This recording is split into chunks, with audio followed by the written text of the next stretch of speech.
মহাকাশ নিয়ে সমুদ্র নিরাপত্তার অদৃশ্য ঢাল যুক্তরাষ্ট্রের গোল্ডেন ডোম নিয়ে ট্রাম্পের নতুন পরিকল্পনা। আবার উত্তেজনা বাড়ছে মধ্যপ্রাচ্যে, নেপথ্যে ট্রাম্পের পারমাণবিক হুমকি। ৯ ইসরায়েলি জিম্মির মুক্তির বিনিময়ে ৬০ দিনের পূর্ণাঙ্গ যুদ্ধবিরতি চায় হামাস, জবাব দেয়নি ইসরায়েল। নেতানিয়াহুর কঠোর ঘোষণায় তীব্রতর হচ্ছে যুদ্ধ, গাজায় চলছে এক নায়কতন্ত্রের বর্বর মিশন। ইসরায়েলের হাইফা সমুদ্র বন্দর অবরোধ ঘোষণা, হুতির ফের উত্তেজনা বাড়ার আশঙ্কা। পাকিস্তানের পক্ষে স্পাই কাণ্ডে অভিযানে নামল ভারত, ইউটিউবার, ব্যবসায়ী ও শিক্ষার্থী সহ ১১ জন আটক। পুতিন ট্রাম্প ২ ঘন্টার ফোনালাপ, থামতে পারে রাশিয়া ইউক্রেনের যুদ্ধ। কথা না শুনলে ইসরায়েলের সঙ্গে সম্পর্ক না রাখার হুঁশিয়ারি পশ্চিমাদের, জবাব নেই নেতানিয়াহুর।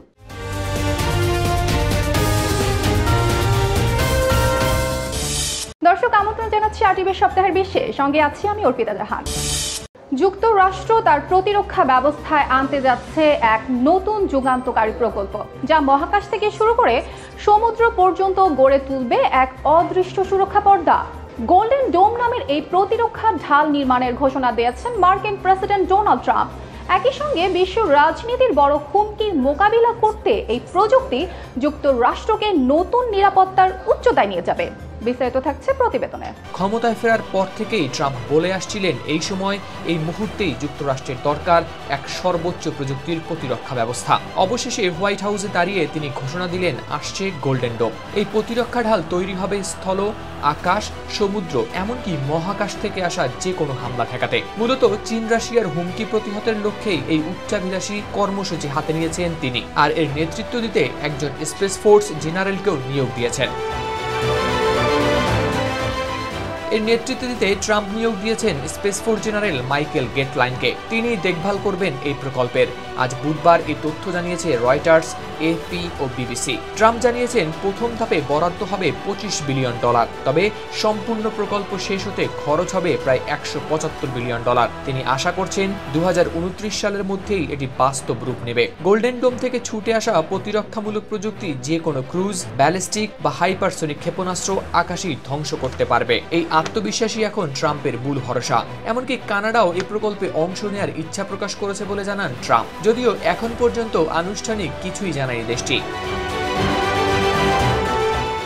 এদিকে বিশ্লেষকরা বলছেন, চীন ও রাশিয়ার দ্রুত অগ্রসরমান ক্ষেপণাস্ত্র প্রযুক্তি যুক্তরাষ্ট্রের জন্য এক বড় হুমকি। মার্কিন প্রতিরক্ষা গোয়েন্দারা বারবার দিয়েছিলেন এই দুর্বলতার ইঙ্গিত, আর তাই ট্রাম্পের এই প্রতিরক্ষা ঢাল যেন এক ফাঁকা মাঠে গোল দেওয়ার মতো কৌশলী চাল। অনেকেই বলছেন, এই গোল্ডেন ডোম ইসরায়েলের ক্ষেপণাস্ত্র প্রতিরক্ষা ব্যবস্থা আয়রন ডোমের অনুপ্রেরণায় নাকি তৈরি করা হয়েছে। তবে মার্কিন প্রশাসনের দাবি, এই নতুন ব্যবস্থা হবে অনেক বেশি বিস্তৃত, আরো বেশি ক্ষমতাশালী, কারণ এতে থাকবে মহাকাশ ভিত্তিক প্রতিরক্ষা প্রযুক্তিও, যা এখনো বিশ্বের হাতে পুরোপুরি নেই। ট্রাম্পের মতে, আমেরিকার এই গোল্ডেন ডোম শুধু আকাশ নয়, রক্ষা করবে গোটা জাতিকে।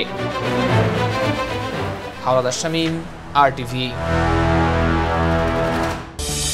ইরান ও যুক্তরাষ্ট্রের সম্পর্ক নতুন করে উত্তেজনার মুখে, যেখানে মার্কিন প্রেসিডেন্ট ডোনাল্ড ট্রাম্প পারমাণবিক কর্মসূচি নিয়ে ইরানকে হুঁশিয়ারি দিলেন, সেখানে ইরানের সর্বোচ্চ নেতা আয়াতুল্লাহ আলী খামেনি তার মন্তব্যকে ঘৃণ্য এবং মিথ্যা বলে খণ্ডন করেছেন। এই দ্বৈরথে মধ্যপ্রাচ্যের শান্তি প্রক্রিয়াও অনিশ্চয়তার মুখে পড়েছে। বিস্তারিত থাকছে রিপোর্টে। বার্তা সংস্থা রয়টার্সের প্রতিবেদন থেকে জানা যায়, ট্রাম্প এবার উপসাগরীয় অঞ্চলে সফরে এসে শুক্রবার সংযুক্ত আরব আমিরাত ত্যাগের পর এয়ারফোর্স ওয়ানে সাংবাদিকদের সঙ্গে কথা বলেন। সেখানে তিনি বলেন, ইরানকে তাদের পারমাণবিক কর্মসূচি নিয়ে মার্কিন প্রস্তাবের বিষয়ে দ্রুত সিদ্ধান্ত নিতে হবে, নইলে খারাপ কিছু ঘটবে। এই মন্তব্য শোনা মাত্রই খামেনিও যেন আগুনে ঢাললেন ঘি।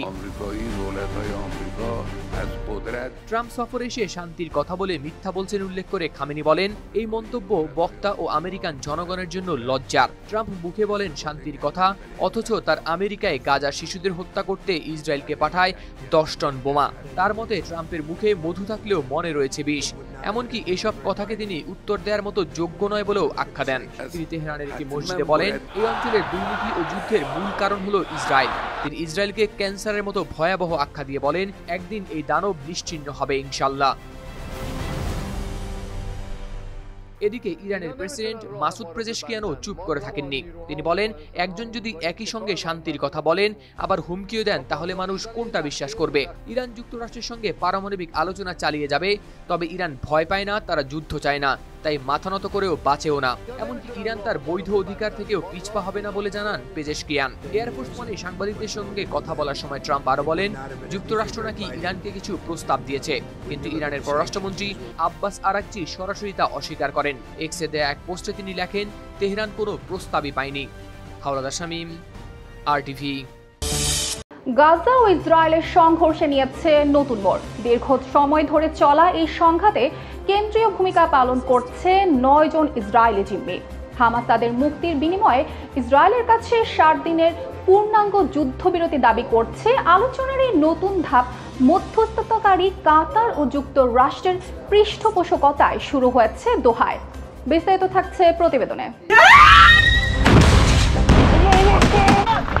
আবারও আলোচনার টেবিলে ফিরেছে দুই চিরশত্রু হামাস ও দখলদার ইসরায়েল, যার নেপথ্যে 9 জন ইসরায়েল জিম্মি, যাদের জন্য বর্বর নেতানিয়াহু নিজ দেশেই হয়েছেন খুনি। তাদেরই এবার ছেড়ে দিতে চায় হামাস। বিনিময়ে ইসরায়েলকে দিতে হবে 60 দিনের পূর্ণাঙ্গ যুদ্ধবিরতি, সাথে নিরীহ ফিলিস্তিনি বন্দীদের মুক্তি। এদিকে এই প্রস্তাব আসে এমন এক মুহূর্তে যখন গাজায় বর্বর ইসরায়েল শুরু করেছে অপারেশন গিদিয়নস চ্যারিয়ট বা গিদিয়নের রথ। সাম্প্রতিক সময়ে যা ছিল সবচেয়ে ভয়াবহ সামরিক অভিযান, যেখানে ইতিমধ্যে হত্যা করা হয়েছে 115 ফিলিস্তিনিকে। এদিকে সেই হামলার ঠিক কয়েক ঘন্টা পরেই কাতার ও যুক্তরাষ্ট্রের মধ্যস্থতায় শুরু হয় এই নতুন আলোচনার পর্ব, যেখানে হামাস জানিয়েছে তাদের কথা। বর্বর নেতানিয়াহু কি বুঝবে জিম্মি পরিবারের ব্যথা? কারণ যদি তিনি রাজি হন এই প্রস্তাবে, তবেই হামাস 9 জিম্মি মুক্তি দেবে। নাম প্রকাশে অনিচ্ছুক এক ফিলিস্তিনি কর্মকর্তা ব্রিটিশ সংবাদ মাধ্যম বিবিসিকে জানিয়েছে, হামাস এই যুদ্ধবিরতির সময়কালে প্রতিদিন গাজায় 400 ট্রাক ত্রাণ প্রবেশের অনুমতি ও চিকিৎসার জন্য রোগীদের সরিয়ে নেওয়ার সুযোগ চায়। অন্যদিকে ইসরায়েলি প্রস্তাবের পরই চেয়েছে সব জিম্মির জীবিত থাকার প্রমাণ ও বিস্তারিত তথ্য। যুদ্ধবিরতি আলোচনার এই নতুন দফা কাতার ও যুক্তরাষ্ট্রের মধ্যস্থতায় অনুষ্ঠিত হয়েছে দোহায়। শনিবার স্থানীয় সময় বিকেলে শুরু হয় এটি। তবে প্রস্তাবিত চুক্তি নিয়ে ইসরায়েল এখনো আনুষ্ঠানিকভাবে কোনো মন্তব্য করেনি। আগে থেকেই তারা বলে আসছে, গাজা থেকে সেনা প্রত্যাহার করবে না ও যুদ্ধ শেষ করার প্রতিশ্রুতিও দেবে না। হামাসের প্রস্তাবে ওইসব দাবি নেই বলে জানিয়েছে বিবিসি। অন্যদিকে গাজার চিত্র দিনকে দিন হচ্ছে আরও ভয়ঙ্কর। গত কয়েকদিনের বিমান হামলা ও গোলাবর্ষণে নিহত সংখ্যা ছাড়িয়েছে 300 জনে। শুধু তাই নয়, হাসপাতাল ও শরণার্থী শিবির পর্যন্ত বাদ যায়নি এই সহিংসতা থেকে। জাতিসংঘ বলছে 21 লাখ মানুষের মধ্যে অধিকাংশই এখন খাদ্য সংকটে। এমনকি শিশুদের কঙ্কালসার ছবিও এসেছে সামনে। হাওলাদার শামীম, RTV। এদিকে গাজার পরিস্থিতি আরো ভয়াবহ পর্যায়ে পৌঁছেছে। এই সংকটের মধ্যেই ইসরায়েলের প্রধানমন্ত্রী নেতানিয়াহু স্পষ্ট ভাষায় জানিয়েছেন, পুরো গাজাকে নিয়ন্ত্রণে আনা তাদের নৈতিক কিংবা কূটনৈতিক নয়, বরং এক কঠোর মিশন। যুদ্ধ নয়, একতরফা প্রক্রিয়া যার মূল লক্ষ্য নিয়ন্ত্রণ এবং ক্ষমতার স্থায়িত্ব। গাজার সাম্প্রতিক চিত্র নিয়ে বিস্তারিত দেখুন প্রতিবেদনে। যুদ্ধ যতই এগোচ্ছে যেন আরো গভীর হয়ে উঠছে এই মানবিক বিপর্যয়। আর ঠিক এই সময়ই বর্বর নেতানিয়াহু দিল আরো ভয়ঙ্কর বার্তা, পুরো গাজা তাদের নিয়ন্ত্রণে আনতেই হবে। যেন যুদ্ধ নয়, এটা এখন তাদের মিশন, যেখানে মৃত্যু নয়, বেঁচে থাকাটাই যেন একমাত্র অপরাধ। গতকাল সোমবার এই ঘোষণা আসার সঙ্গে সঙ্গেই গাজার উপর আরো হামলা বাড়িয়েছে তারা। আর সেই একই দিনে প্রায় 2 মাস পর প্রথমবারের মতো গাজায় ঢুকেছে মাত্র কয়েকটি ত্রাণবাহী ট্রাক। শিশুদের খাদ্যসহ কিছু সামগ্রী থাকলেও জাতিসংঘের মানবিক সহায়তা প্রধান টম ফ্লেচার এটিকে বলছেন সমুদ্রে এক ফোঁটা পানি ছিটানোর মতো। গত 2 মার্চ থেকে গাজায় ত্রাণ প্রবেশ বন্ধ করে দিয়েছিল ইসরায়েল, যদিও তখনই উপত্যকার 20 লাখ মানুষ অনাহারে দিন কাটাচ্ছে বলে সতর্ক করেছিল বিশ্ব স্বাস্থ্য সংস্থা WHO। এদিকে গাজার ভেতরে ঠিক কতগুলো ট্রাক ঢুকেছে তা জাতিসংঘের মুখপাত্র স্টিফেন ডুজারিকো নিশ্চিত করতে পারেননি। তিনি বলেন, নির্ধারিত এলাকায় কোনো ত্রাণ সামগ্রী বিতরণ করা হয়নি, কারণ তখন রাত হয়ে যাওয়ায় নিরাপত্তাজনিত উদ্বেগের কারণে তারা সেই পরিস্থিতিতে কাজ করতে পারেননি। অর্থাৎ ক্ষুধার্ত মানুষগুলো সেদিনও কিছুই পায়নি। নেতানিয়াহু টেলিগ্রামে প্রকাশিত এক ভিডিও বার্তায় বলেছেন, তীব্র লড়াই চলছে ও অগ্রগতি হচ্ছে। তার মতে যেসব ছবি দেখানো হচ্ছে অনাহারের, সেগুলো নাকি ক্ষুণ্ণ করতে পারে যুদ্ধের বৈধতা। তাই তার বক্তব্য, যুদ্ধ এমনভাবে চালাতে হবে যাতে তা থামানোই না যায়। অন্যদিকে ইসরায়েলি সেনাবাহিনী জানায় তারা 24 ঘন্টায় 160টি টার্গেটে হামলা চালিয়েছে। আর গাজার বেসামরিক প্রতিরক্ষা সংস্থা বলছে ওই একদিনেই নিহত হয়েছে অন্তত 91 জন। এবার ইসরায়েলের গুরুত্বপূর্ণ বন্দর হাইফা অবরোধের সিদ্ধান্ত নিয়েছে ইয়েমেনের সশস্ত্র গোষ্ঠী হুথি। এই পদক্ষেপ শুধু সামরিকই নয়, এটি কূটনৈতিক ও রাজনৈতিক একটি শক্তিশালী ইঙ্গিত হিসেবেও দেখা হচ্ছে। গাজায় চলমান সংঘর্ষের প্রেক্ষিতে হুথিদের এই নতুন পদক্ষেপ নিয়ে বিস্তারিত থাকছে প্রতিবেদনে। 19 মে সোমবার ইরান সমর্থিত গোষ্ঠীটির মুখপাত্র ইয়াহিয়া সারি এক টেলিভিশন ভাষণে এই ঘোষণা দেন। তিনি জানান, এই মুহূর্তে থেকেই হাইফা বন্দরকে লক্ষ্যবস্তু হিসেবে বিবেচনা করা হবে। বন্দর বা এর সঙ্গে জড়িত জাহাজগুলোকে তাৎক্ষণিকভাবে সতর্ক করে দেওয়া হয়েছে। হুথিরা এই সিদ্ধান্তকে বলছে গাজার মানুষের প্রতি তাদের সংহতির চিহ্ন। এ তথ্য জানিয়েছে বার্তা সংস্থা রয়টার্স। এই ঘোষণা যে শুধু কথার মধ্যেই সীমাবদ্ধ থাকবে না তা নিশ্চিত করেই বলা যায়, কারণ হুথিরা ইতোমধ্যেই ইসরায়েলের বেন গুরিয়ান বিমানবন্দর সহ বিভিন্ন জায়গায় ছুড়েছে ক্ষেপণাস্ত্র। যদিও তারা যুক্তরাষ্ট্রের জাহাজের উপর হামলা স্থগিত রাখতে রাজি হয়েছে, তবে দখলদার ইসরায়েল দাবি করেছে বেশিরভাগ ক্ষেপণাস্ত্রই তারা প্রতিহত করতে পেরেছে সফলভাবে। ইসরায়েলও চালিয়েছে পাল্টা হামলা। এর মধ্যে 6 মে ইয়েমেনের রাজধানী সানার প্রধান বিমানবন্দরে চালানো এক হামলায় বেশ কয়েকজন নিহত হন এবং ক্ষতিগ্রস্ত হয় বিমানবন্দরটির কিছু অংশ। এই উত্তেজনার পেছনে রয়েছে আরও এক আগুনের গল্প। মার্কিন যুক্তরাষ্ট্র চলতি বছরের মার্চ থেকেই যারা ইয়েমেনের উপর চালিয়েছে একের পর এক হামলা, যা হয়ে উঠেছে পশ্চিম এশিয়ায় তাদের সবচেয়ে বড় সামরিক অভিযান। 1000-এরও বেশি হামলায় ব্যবহৃত হয়েছে হাজার হাজার বোমা ও ক্ষেপণাস্ত্র। এনবিসি নিউজ জানিয়েছে, এইসব হামলায় খরচ হয়েছে $100 কোটি বেশি। যদিও 8 মে প্রেসিডেন্ট ট্রাম্প স্থগিতের ঘোষণা দেন এই সামরিক অভিযান। হাওলাদার শামীম, RTV। ভারত ও পাকিস্তানের দীর্ঘদিনের উত্তেজনার মাঝে এবার যোগ হয়েছে নতুন এক মাত্রা। শুধু সীমান্তে যুদ্ধ নয়, কূটনৈতিক ও গোপন তথ্যের লড়াইও হচ্ছে তীব্র। ভারতের বিভিন্ন প্রান্তে গুপ্তচর বৃত্তির সন্দেহে একের পর এক গ্রেফতারের ঘটনা সামনে এসেছে। এই অভিযানে জনপ্রিয় ব্লগার থেকে শুরু করে ব্যবসায়ী, ছাত্র ও সাধারণ মানুষ পর্যন্ত উঠে এসেছে সন্দেহের তালিকায়। চলুন বিষয়টি নিয়ে বিস্তারিত জানা যাক। গ্রেফতারের এই তালিকায় সবচেয়ে চর্চিত নাম ভ্রমণ ব্লগার জ্যোতি মালহোত্রার। তার ইউটিউব চ্যানেল ঘুরে দেখা যায় তিনি পাকিস্তানের নানা শহরে ঘুরে বেড়াচ্ছেন, বানাচ্ছেন ট্রাভেল ব্লগ।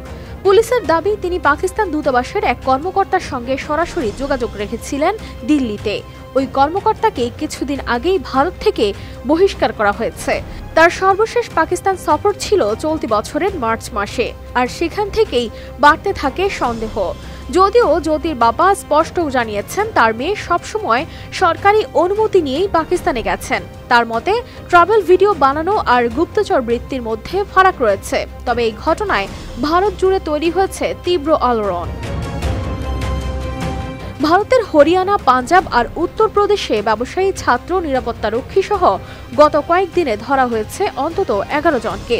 পাঞ্জাব পুলিশ জানিয়েছেন, এদের মধ্যে 2 জন সরাসরি গোপন সামরিক তথ্য ফাঁসের সঙ্গে যুক্ত ছিলেন। তাদের কেউ পাচার করতেন মশলা ও প্রসাধনী, কেউ আবার সেনা ক্যান্টনমেন্টের ছবি তুলে পাঠাতেন ISI এর কাছে। এছাড়া তাদের বিশ্বাসযোগ্য গোয়েন্দা সূত্র অনুযায়ী চলতি মাসের 6 থেকে 7 তারিখে রাতে দিল্লিতে হামলার বিষয়ে গোপন তথ্য আদান প্রদান হয় পাকিস্তানের ভূখণ্ডে। তদন্তকারীরা বলছেন, সোশ্যাল মিডিয়া, মেসেজিং অ্যাপ, ভুয়া আশ্বাস, আর্থিক লোভ দেখিয়ে এসব সাধারণ মানুষদের প্রলুব্ধ করা হয়েছিল গুপ্তচর নেটওয়ার্কে। আর এই গ্রেপ্তারগুলো এমন এক সময় ঘটছে যখন ভারত পাকিস্তান সম্পর্ক আবারও উত্তপ্ত। News desk, RTV। এবার রাশিয়া ইউক্রেন প্রসঙ্গ। পশ্চিমা নিয়ন্ত্রিত রুশ ইউক্রেন যুদ্ধে নতুন মোড় এনেছে এক ফোনালাপ। ভ্লাদিমির পুতিন ও ট্রাম্পের 2 ঘন্টারও বেশি সময় ধরে চলা ফোনালাপ পরবর্তী আলোচনার নতুন সম্ভাবনার ইঙ্গিত দিচ্ছে। সমর বিশ্লেষকরা বলছেন, এই ফোনালাপ হতে পারে যুদ্ধ অবসানের নতুন দিক। বিস্তারিত দেখুন প্রতিবেদনে। সোমবার এক দীর্ঘ ফোনালাপে কথা বলেন রাশিয়ার প্রেসিডেন্ট ভ্লাদিমির পুতিন ও যুক্তরাষ্ট্রের প্রেসিডেন্ট ডোনাল্ড ট্রাম্প। সময়টাও নেহাতি কম নয়, 2 ঘন্টারও বেশি। আর এই কথোপকথনের পরেই সাংবাদিকদের সামনে পুতিন জানিয়েছেন, তারা প্রস্তুত ইউক্রেনের সঙ্গে সম্ভাব্য একটি শান্তি চুক্তির খসড়া নিয়ে কাজ করতে রাজি। তারা যুদ্ধবিরতি, চুক্তির সময়সীমা আর শান্তিপূর্ণ সমাধানের রূপরেখা সবই ছিল এই আলোচনায়। রুশ সংবাদ সংস্থা তাসের প্রতিবেদন থেকে জানা যায় এই তথ্য। এই ফোনালাপের পর ট্রাম্প নিজের ট্রুথ সোশ্যালে লিখেছেন, আলোচনা হয়েছে খুবই ফলপ্রসূ। তার ভাষায়, সবচেয়ে জরুরি হলো যুদ্ধের অবসান ঘটানো, আর এ পথেই যেন এগোচ্ছে মস্কো। 2025 সালের শুরু থেকে এটা পুতিন ট্রাম্পের তৃতীয় ফোনালাপ, আর তা হয়েছে ইস্তাম্বুলে অনুষ্ঠিত সাম্প্রতিক রাশিয়া ইউক্রেন বৈঠকের ঠিক পরেই। সেই বৈঠকে সিদ্ধান্ত হয় 1000 বন্দি বিনিময়ের, সঙ্গে ছিল একটি সম্ভাব্য যুদ্ধবিরতির রূপরেখা তৈরির কথা। তবে পেছনে ফিরে তাকালে দেখা যায় যুদ্ধবিরতির আগের চেষ্টাগুলো সফল হয়নি। মার্চের ফোনালাপে ট্রাম্প দিয়েছিলেন 30 দিনের যুদ্ধবিরতির প্রস্তাব। পুতিন তাতে সম্মতি জানালেও ইউক্রেন সাড়া দেয়নি। রাশিয়া একতরফাভাবে ইস্টার সানডে ও বিজয় দিবসে যুদ্ধবিরতি ঘোষণা করলেও তা হয়নি বাস্তবায়িত। হাওলাদার শামীম, RTV। আবারও মধ্যপ্রাচ্য প্রসঙ্গ। চলমান সংকটের মাঝে যুক্তরাষ্ট্র এই প্রথমবার স্পষ্ট হুঁশিয়ারি দিয়েছে ইসরায়েলকে, যুদ্ধ অবিলম্বে বন্ধ করতে না পারলে আর কোনো সমর্থন থাকবে না বলে জানানো হয়েছে। ট্রাম্পের প্রেস সচিবের বরাতে এমনটাই জানিয়েছে ওয়াশিংটন পোস্ট। বিস্তারিত থাকছে প্রতিবেদনে। এই প্রথমবার যুক্তরাষ্ট্রের হুঁশিয়ারির মুখে পড়েছে দখলদার ইসরায়েল, আর সেই হুঁশিয়ারি এসেছে অন্য কেউ নন, মার্কিন প্রেসিডেন্ট ডোনাল্ড ট্রাম্পের প্রশাসনের কাছ থেকে। ওয়াশিংটন পোস্ট জানিয়েছে, ট্রাম্পের প্রতিনিধিরা ইসরায়েলকে জানিয়ে দিয়েছে যদি গাজা যুদ্ধ বন্ধ করা না হয় তাহলে যুক্তরাষ্ট্র আর পাশে থাকবে না। তারা স্পষ্ট করে বলেছে, এই যুদ্ধ যদি শেষ না হয় আমরা আর তোমাদের পাশে থাকব না।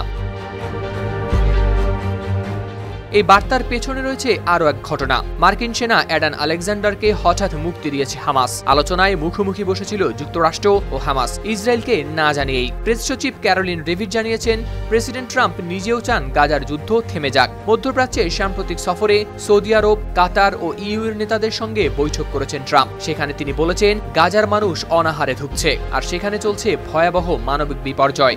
শুধু যুক্তরাষ্ট্র নয়, একই পথে হাঁটছে যুক্তরাজ্য, কানাডা ও ফ্রান্সও।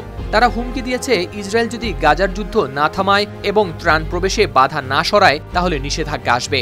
এমনকি ইসরায়েলের কিছু ব্যক্তি আর প্রতিষ্ঠানের উপর নিষেধাজ্ঞা আরোপের কথাও বলেছে তারা। ব্রিটিশ সরকারের এক যৌথ বিবৃতিতে বলা হয়েছে, ইসরায়েল বেসামরিকদের জন্য মানবিক সহায়তা দিতে অস্বীকার করেছে, যা আন্তর্জাতিক মানবাধিকার আইনের লঙ্ঘন। দর্শক, সপ্তাহের বিষয় পর্যন্তই। শেষ করার আগে শিরোনামগুলো জানিয়ে দিব আরো একবার। মহাকাশ নিয়ে সমুদ্র নিরাপত্তার অদৃশ্য ঢাল যুক্তরাষ্ট্রের গোল্ডেন ডোম নিয়ে ট্রাম্পের নতুন পরিকল্পনা। আবার উত্তেজনা বাড়ছে মধ্যপ্রাচ্যে, নেপথ্যে ট্রাম্পের পারমাণবিক হুমকি। 9 ইসরায়েলি জিম্মির মুক্তির বিনিময়ে 60 দিনের পূর্ণাঙ্গ যুদ্ধবিরতি চায় হামাস, জবাব দেয়নি ইসরায়েল। নেতানিয়াহুর কঠোর ঘোষণায় তীব্রতর হচ্ছে যুদ্ধ, গাজায় চলছে এক নায়কতন্ত্রের বর্বর মিশন। ইসরায়েলের হাইফা সমুদ্র বন্দর অবরোধ ঘোষণা, হুতির ফের উত্তেজনা বাড়ার আশঙ্কা। পাকিস্তানের পক্ষে স্পাই কাণ্ডে অভিযানে নামল ভারত, ইউটিউবার, ব্যবসায়ী ও শিক্ষার্থী সহ 11 জন আটক। পুতিন ট্রাম্প 2 ঘন্টার ফোনালাপ, থামতে পারে রাশিয়া ইউক্রেনের যুদ্ধ। কথা না শুনলে ইসরায়েলের সঙ্গে সম্পর্ক না রাখার হুঁশিয়ারি পশ্চিমাদের, জবাব নেই নেতানিয়াহু। দর্শক, এই ছিল সপ্তাহের বিশ্বে। এতক্ষণ সঙ্গে থাকার জন্য ধন্যবাদ।